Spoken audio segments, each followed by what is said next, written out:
We spend a lot of time talking about the U.S.-China trade war, but today it is the EU talking about tariffs on the United States. Willem Marx joins us from Brussels this morning. And Willem, what's the latest?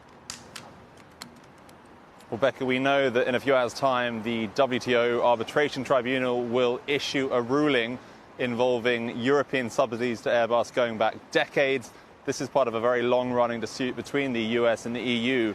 And we know from the US Trade Rep's office that once that ruling comes out, the US intends to respond quickly by announcing products that will face US tariffs. Now, last night, Cecilia Malmström, the EU Trade Commissioner, their top person when it comes to trade, although she's only got a few weeks left in office, she talked publicly about what the EU might do if the US does impose tariffs in retaliation.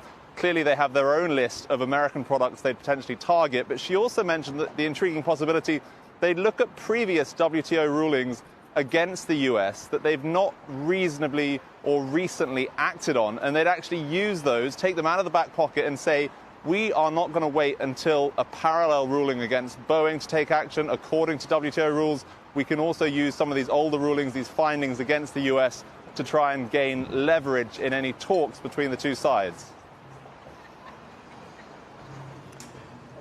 Some of those older rulings, do you know what they might be? I mean, you look back at older rulings and then start to wonder if some of those existing issues would still be here years later. Yeah, I mean, look, the amounts of money involved are pretty significant. The US had asked to get about $11 billion worth of 100% tariffs on products from the EU. It looks likely that number will come in slightly lower than that. That's what the arbitrators will be deciding and announcing in a few hours' time. The EU, looking back as much as a decade at some of these older cases, also worth billions of dollars worth. And of course, in the grand scheme of things, in terms of the context, this is not helpful timing, really, for the Europeans because of those ongoing trade discussions between the White House and the European Commission here. As Cecilia Malmström said yesterday, the timing couldn't really be worse.